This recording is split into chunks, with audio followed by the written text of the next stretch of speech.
Polestar tacle certains constructeurs concernant les VE. Ils estiment que ces marques tombent dans un piège d'une vision à court terme, parce qu'ils retardent la transition électrique.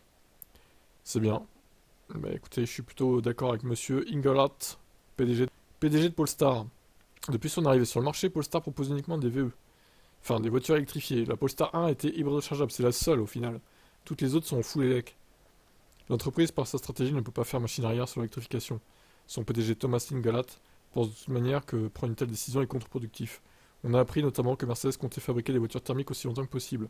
On sait que Ford a modifié sa stratégie et que d'autres, comme General Motors, avancent prudemment. Ce que ne comprend pas Ingelhat, qui estime cela inévitable. Il y a une menace et un danger énorme si vous n'embrassez pas et ne croyez pas en les technologies et l'innovation du futur, que ce soit les moteurs électriques, l'innovation dans les batteries et dans l'électronique et les logiciels. Selon lui, les constructeurs qui attendent laissent passer un marché qui est prêt à avancer. Si vous ne participez pas et pensez que vous pouvez attendre, c'est un piège incroyable. Ingelhat assure que les clients, eux, sont prêts à adopter les technologies électriques.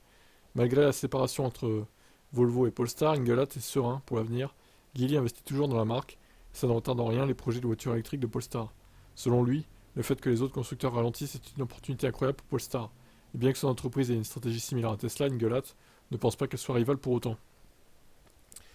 Selon lui, Polestar et Tesla ne vont pas vers le même marché, de plus, elles ne sont pas dans la même cour pour les marchés de masse et la concurrence avec les constructeurs traditionnels.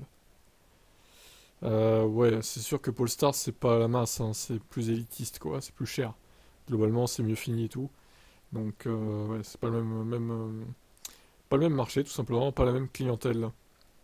Bon, alors leurs véhicules sont pas mal, après j'ai un peu de mal avec cette voiture là qui n'a pas de vitre arrière. Pour le coup, il y a une caméra qui remplace, mais je trouve ça un peu bizarre. Perso, je m'y ferais pas. Si la caméra tombe en panne, t'as l'air bête, hein. La Polestar 4, bof, hein, quand même, hein. Mais bon, c'est des voitures full électriques, en tout cas, on leur souhaite de réussir à Polestar. Ciao.